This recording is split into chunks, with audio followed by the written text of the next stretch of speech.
Marcos 1, versículo 21 ao versículo 34. Então diz assim a palavra do Senhor. Depois entraram em Cafarnaum, e logo no sábado foi ele ensinar na sinagoga.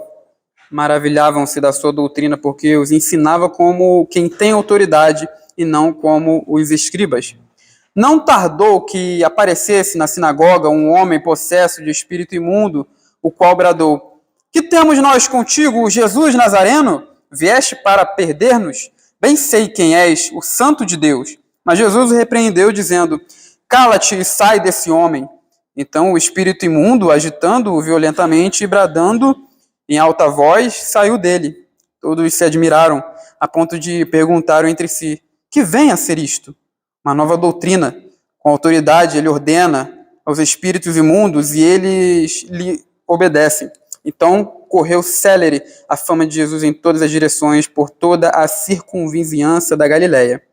E saindo eles da sinagoga, foram com Tiago e João diretamente para a casa de Simão e André. A sogra de Simão achava-se acamada com febre, e logo lhe falaram a respeito dela. Então, aproximando-se, tomou-a pela mão, e a febre a deixou, passando ela a servi-los. À tarde, ao cair do sol, trouxeram a Jesus todos os enfermos e endemoniados. Toda a cidade estava reunida à porta. E ele curou muitos doentes de toda sorte de enfermidade. Também expeliu muitos demônios, não lhes permitindo que falassem, porque sabiam quem ele era. Vamos orar novamente. Peço ao nosso irmão Gil, nos dirija a Deus em oração. Deus Pai, santificado seja o seu nome. Sim, Deus. Pai, que a gente possa iluminar, possa dar entendimento a sua palavra. Amém, Pai. Que o Espírito Santo possa nos capacitar, possa nos alegrar, Pai, na sua palavra. Sim, Deus. É uma honra, Pai, para o nosso nome. Saber mais da sua doutrina, Pai. Sim, Deus. Será esclarecido, Pai. Orando, Pai, pelos pecados. Amém.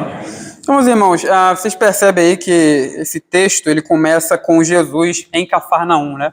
Esse trecho todo que nós lemos é o iniciozinho do ministério de Jesus, que começa depois do ministério de João Batista. João Batista é preso, e aí isso aparece no versículo de número 14 do capítulo 1, né? Depois de João ter sido preso, foi Jesus para a Galiléia pregando o evangelho de Deus. Tá? Aí a prisão de João Batista é relatada lá no capítulo 6 de Marcos, né? E lá o autor, Marcos, ele explica o motivo da prisão de João. A gente sabe muito bem que João pregou, chamou para o arrependimento, e um dos que ele chamou ao arrependimento foi Herodes, que estava vivendo em adultério, né? Porque ele tinha tomado a mulher de seu irmão. Então, esse é o contexto aí do nosso trecho. E a gente sabe muito bem que Jesus ele exerceu o ministério, parte do seu ministério, concomitantemente com João Batista.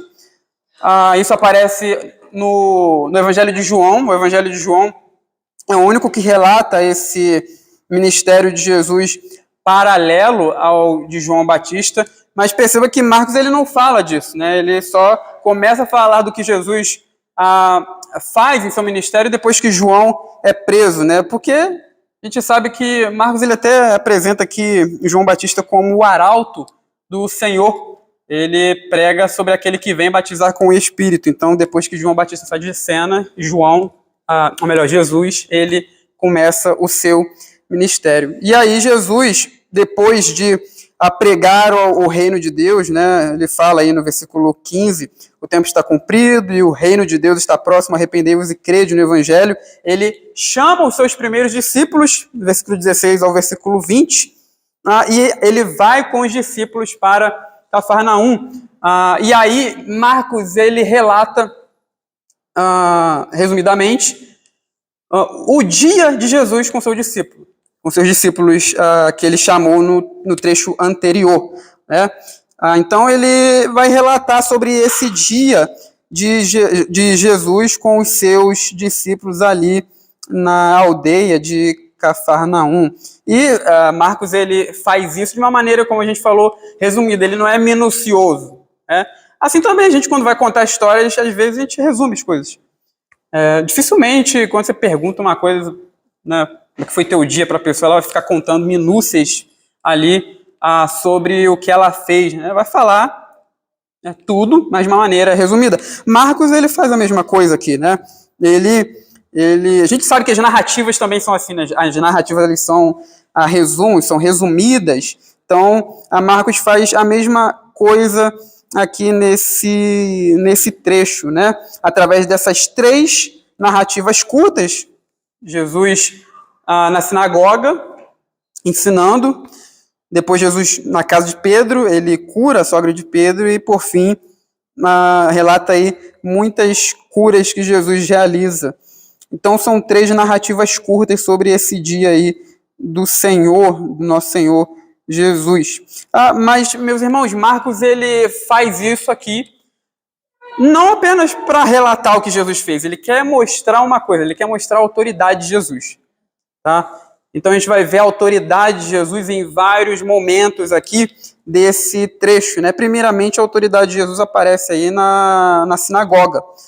Lembra aí que os judeus eles tinham o costume de irem à sinagoga no sábado. Sábado era o dia do descanso e de culto ao Senhor. E tinha esses locais aí que são chamados de sinagogas, né? Que o significado é de congregação. A congregação do povo de Deus e essas sinagogas, elas muito provavelmente foram criadas no período pós-exílico. Tá? Tem várias teorias sobre quando as sinagogas surgiram. Uma delas, ou digamos que talvez a preferível, é a criação das sinagogas no período pós-exílico. Por quê? Porque foi criada a sinagoga nesse período, né? Porque a gente sabe que 586 Jerusalém foi destruída, o templo foi destruído, então não tinha mais local de culto. Então o povo precisava se reunir em um determinado local. E criaram-se então esses locais de congregação do povo. E perceba que mesmo quando o povo voltou para a terra de Canaã, né, chamada depois de Palestina, eles reconstruíram o templo, mas as sinagogas continuaram existindo. Então, esses locais de reunião, de oração, né, onde o povo também ouvia a Torá, a lei, foi bem presente ali na vida do povo de Deus no período que a gente chama do Segundo Templo, né, ou no primeiro século, sendo mais específico aqui. Então, Jesus ele estava ali, e o texto nos conta no versículo 21, ou melhor, no versículo 22, que Jesus ensinava e as pessoas se maravilhavam da sua doutrina porque ele tinha autoridade, ele ensinava com autoridade, não como os escribas, né? A gente não sabe aqui qual é o conteúdo do ensino de Jesus, mas talvez, é muito provável a gente falar isso aqui, porque talvez o ensino de Jesus tinha a ver com o reino, né?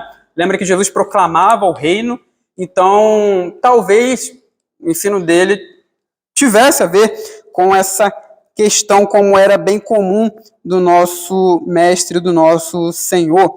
Então as pessoas ficaram impressionadas ali com o ensino de Jesus e elas até comparam o ensino dele com o ensino de outros mestres, os escribas, né? Quem eram esses escribas?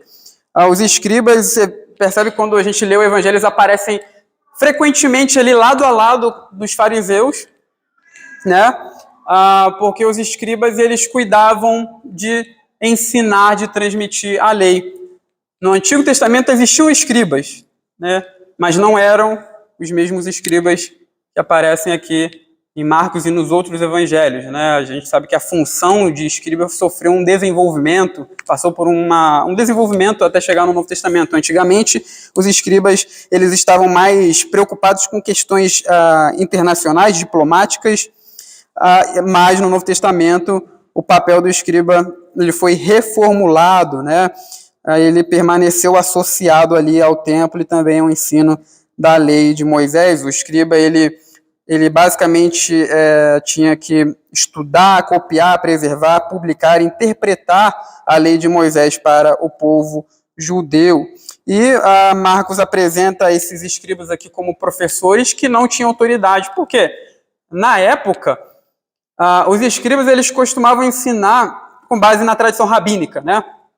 Então, por exemplo, era muito comum usar a expressão como Moisés disse ou como tal rabino disse.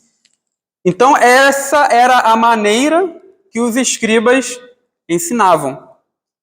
E, na percepção do povo, comparando com o ensino de Jesus, era um ensino que não tinha autoridade.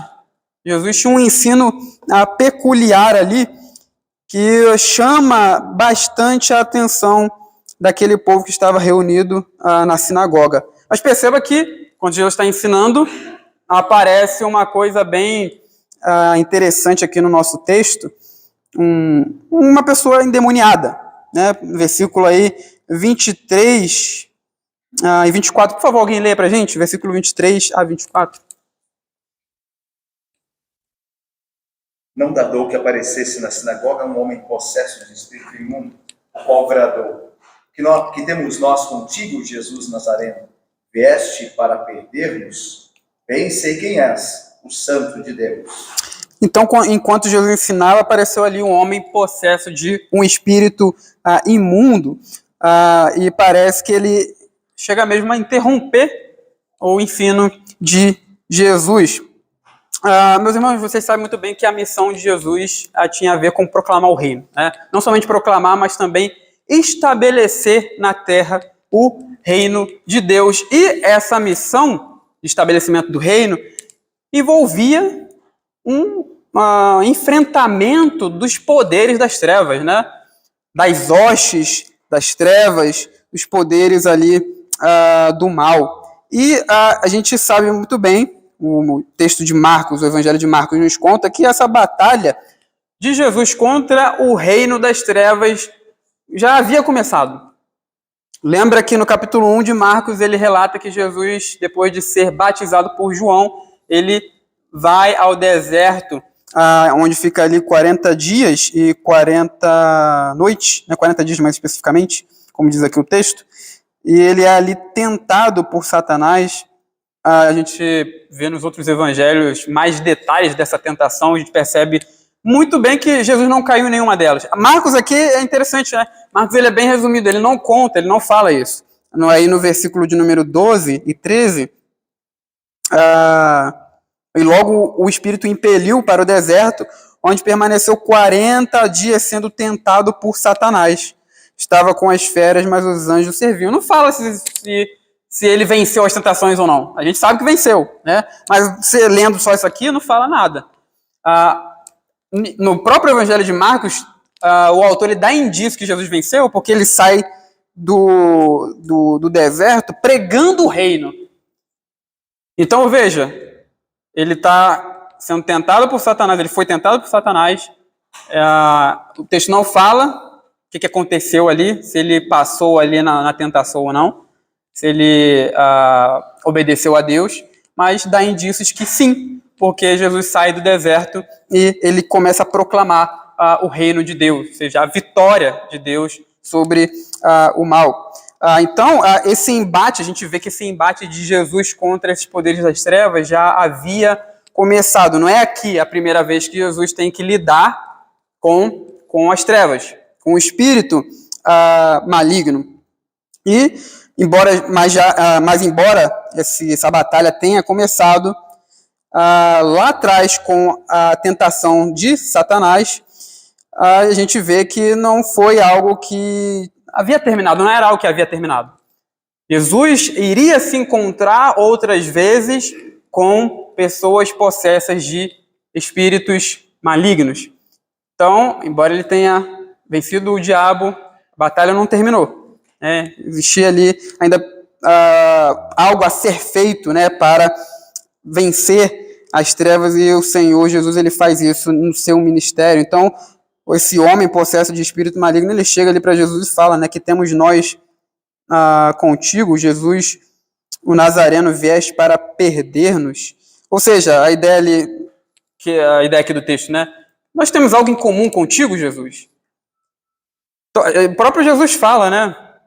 Lá em João, está para vir o príncipe deste mundo, ele não tem nada em mim, né? Ou seja, a gente não tem associação nenhuma, né? Jesus com as trevas, não há associação nenhuma de Jesus com as trevas. E perceba que ele fala aí, ele chama Jesus de o Santo de Deus, que é um título aqui usado para o Senhor, que literalmente, traduzindo aqui, literalmente é o separado de Deus. Santo é aquele que é separado. Então, o inimigo aqui, o demônio, ele chama Jesus de Santo de Deus e, assim, Jesus percebe, né, que ele fala isso e diz, cala-te e sai desse homem. Então, por que Jesus mandou ele se calar, né? Muito provavelmente é porque aquilo ali animaria o povo de alguma forma, né? Então, o povo perceberia que Jesus é alguém diferente, né, Messias, e desejaria torná-lo rei. O texto aqui não fala sobre isso, mas é possível que seja isso. E interessante, quando você estiver lendo o Evangelho de Marcos, perceba o seguinte, Jesus aparece várias vezes se ocultando, né? Aparece se ocultando, é meio estranho, né? Mas ele se oculta várias vezes, oculta a sua messianidade, que na teologia a gente chama de silêncio messiânico, né? Dentro do Evangelho de Marcos. Ou melhor, ocultação messiânica do Evangelho de Marcos. E aí, então, Jesus, assim, ele faz milagres, ele expulsa demônios e ele fala, não vá contar a ninguém, ele manda os demônios calarem a boca, ele cura as pessoas e ele impede as pessoas de contarem as outras.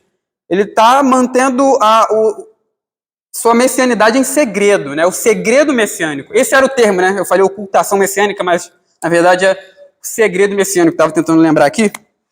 É um termo bem conhecido dentro da teologia do Evangelho de Marcos, segredo messiânico, porque Jesus ele oculta isso.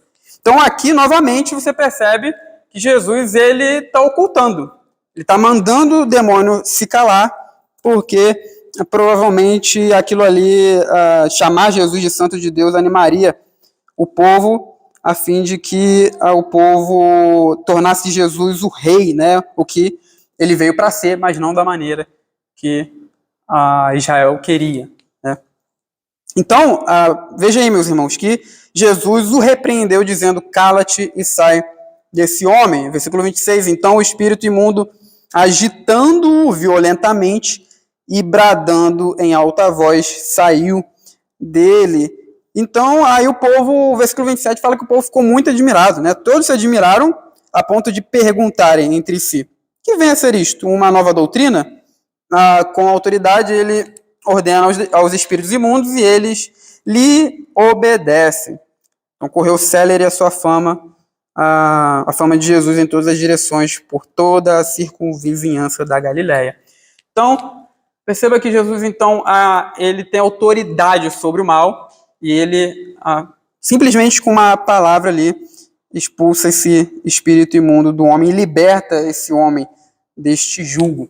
E as multidões ali, o povo que estava reunido na sinagoga, fica impressionado.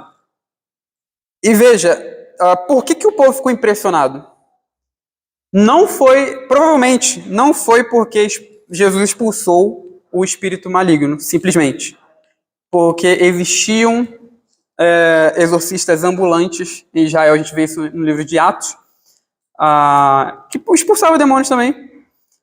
Só que Jesus fez isso de uma maneira que não era a maneira feita na época. Então, a gente sabe aí, através da arqueologia, né, de textos da comunidade de Qumran, de manuscritos do Mar Morto, que falam da prática do exorcismo, né? Um fragmento foi achado lá em Qumran, e ele se referia aos demônios e também a encantamentos para expulsar os demônios. O próprio livro de Tobias, que não tem na nossa Bíblia, né, no nosso cânon, mas tem na Bíblia católica. O livro de Tobias mostra lá um encantamento sendo realizado para expulsar um demônio. Então, perceba que Jesus aqui não usa encantamento nenhum, né? Ele simplesmente, com a palavra dele, ele expulsa esse espírito maligno. Então, está mostrando o quê? A autoridade do Senhor Jesus. Então, ele mostrou já a sua autoridade através do ensino, está mostrando a sua autoridade através também do poder das trevas, né? Especificamente aqui sobre um espírito maligno. E aí as pessoas ficam impressionadas com isso, né? Meus irmãos, Jesus venceu não apenas o diabo, Satanás, mas também ele vence um dos seus súditos aqui. E ele também ele voltará a fazer isso durante o seu ministério, né? A gente vê isso aqui na narrativa de Marcos.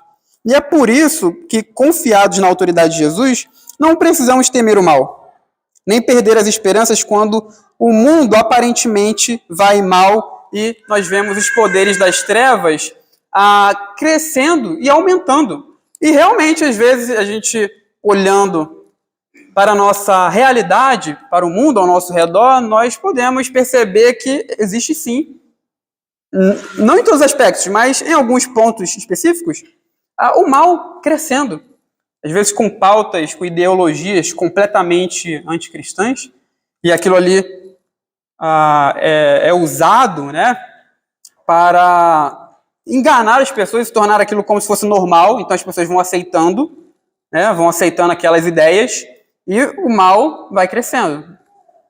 Poderes políticos também. Então a gente vê poderes políticos sendo usados pelas forças das trevas, crescendo e também dominando, mas a gente não precisa temer esse tipo de coisa. Nós podemos confiar que o poder de Jesus sobre as trevas continuam também ainda hoje. Jesus não tinha apenas autoridade sobre o poder do mal durante seu ministério. Não era só durante seu ministério. Ele continua poderoso ainda hoje para subjugar as trevas. E ele faz isso até mesmo através da igreja, né? Interessante que Lucas, quando ele começa o livro de Atos, ele fala assim: eu comecei a falar das coisas que Jesus começou a fazer e ensinar. Então, assim, ali ele dá a ideia de que não terminou. Jesus continuará fazendo e ensinando através da sua igreja. Então, até mesmo através do seu povo, Jesus, ele vence o poder das trevas. Aquilo que ele começou a fazer, tanto ali no deserto, vencendo o diabo, livrando esse homem aqui também nessa sinagoga, do espírito imundo, ele tem feito também durante a história, livrando pessoas do cativeiro do mal. E, aliás, foi isso que ele fez conosco, né? Foi isso que ele fez comigo e com você. Mesmo que você não tenha alguma experiência de possessão demoníaca, não tenha tido alguma experiência desse tipo, todo mundo aqui já foi, né, cativo de Satanás. Então, Jesus nos libertou também. Então, ele continua, pelo seu poder, destronando as trevas e libertando pessoas, subjugando o mal. Hoje ainda os demônios se submetem à autoridade de Jesus. Hoje ainda pessoas são libertas. Então, perceba que o texto ele continua a narrativa aqui e Jesus sai da sinagoga. Lembra que é um dia todo de Jesus com seus discípulos, né? Então Jesus ele sai da sinagoga e vai agora para a casa de Simão, que é Pedro, e André. Então alguém aí lê para a gente o versículo 29 ao 31? E saindo eles da sinagoga, foi com Tiago e João, diretamente para a casa de Simão e André.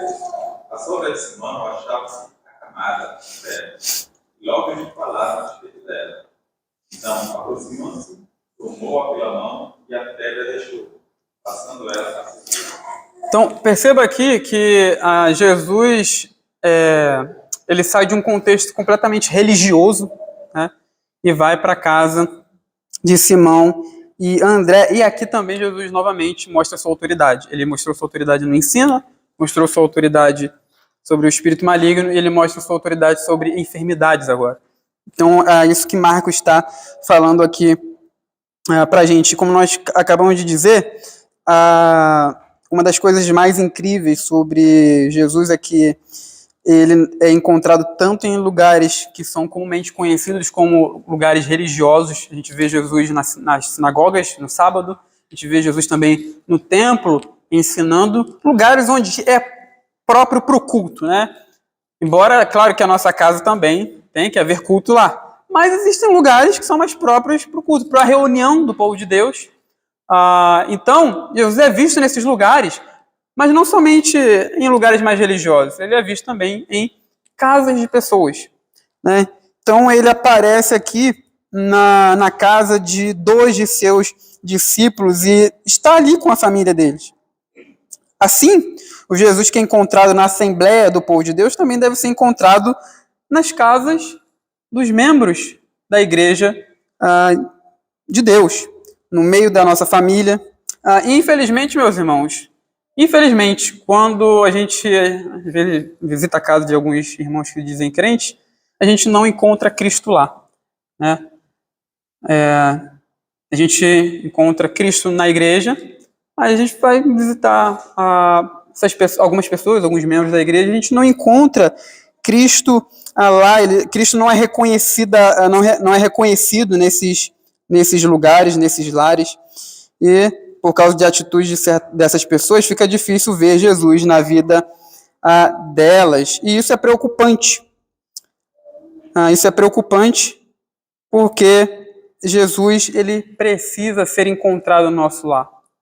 Se nós somos povo de Deus, se nós cremos em Cristo, se nós viemos aqui, temos o costume de vir aqui adorar o Senhor, a gente tem que voltar com esse Senhor e ter ele em casa também. É porque Jesus não é só o nosso Deus aqui enquanto nós estamos reunidos como igreja de Cristo adorando ele aqui. Ele é o nosso Deus quando nós estamos no nosso lar também. Ele deve ser encontrado lá. Então, isso que esse texto nos mostra. E perceba que a sogra de Pedro, né, logo que ela recebe a bênção ali da cura da parte do Senhor, ela levanta e vai servir. Então, é um aspecto desse texto que a gente tira de lição para a gente também. Quando a gente é abençoado por Jesus, a gente passa a servir tanto a Ele, quanto também os seus discípulos, né? A sua igreja. Então, logo à tarde, continua aí o texto, versículo 32, ao cair do sol, trouxeram a Jesus todos os enfermos e endemoniados. Toda a cidade estava reunida à porta, e ele curou muitos doentes de toda a sorte de enfermidade. Também expeliu muitos demônios, não lhes permitindo que falassem, porque sabiam quem ele era. Então, a presença ali de Jesus na casa de Simão levou as multidões que conheciam a sua fama para lá, né? A gente viu aí no versículo 28, que depois do ensino e da autoridade de Jesus sobre os demônios, a sua fama corre ali. Ele estava lá em Cafarnaum, na aldeia de Cafarnaum, ele fica famoso ali, e Pedro, né, no caso ali, a casa de Pedro recebe Jesus e as pessoas conhecem Jesus. Sabem que ele está ali e vão para lá, né? E ao cair da tarde elas se ajuntam ali à porta. Quando fala aí a porta, está se referindo à porta da casa de Pedro, a porta da casa de Simão.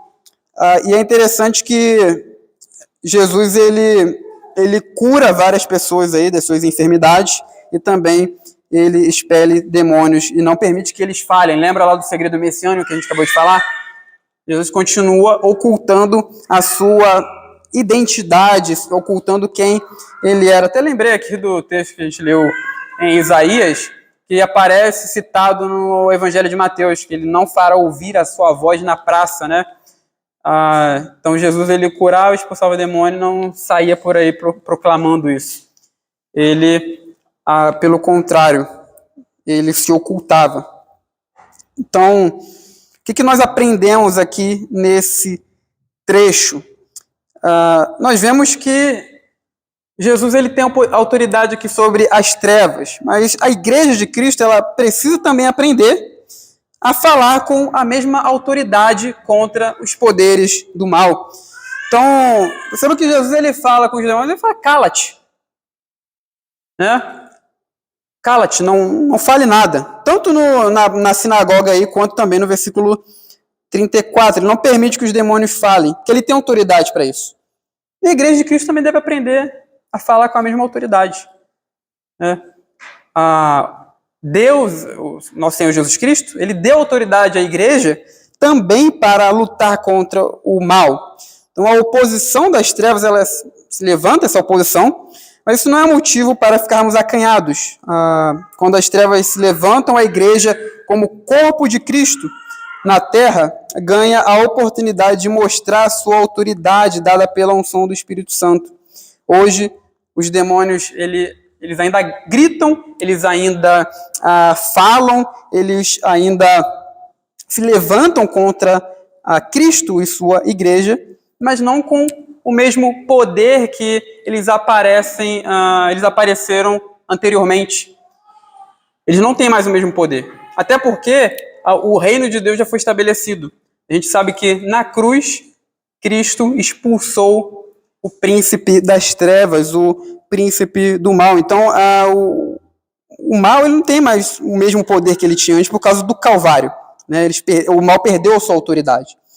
Então, no Calvário, Satanás foi destronado e agora aquele que tem toda a autoridade no céu e na terra também conferiu autoridade à igreja para falarmos contra o mal e também demonstrarmos isso através do Espírito Santo, né, que ele concedeu à sua igreja. Então, essas coisas que Jesus faz aqui, calando o inimigo, calando o mal, isso aí não foi só algo que Jesus fez e nunca mais irá acontecer. É o que ele dá autoridade à sua igreja também. Então, foi para isso que ele nos ungiu com o poder do Espírito Santo. Aliás, a gente vê a igreja, né, vencendo o mal ali no livro de Atos. Né, no livro de Atos, os apóstolos e também o resto da igreja, a igreja prega, a igreja preservada, ele persevera na doutrina dos apóstolos e também na comunhão, e ela prega contra o mal. Né? Então, a igreja de Atos não era uma igreja especial.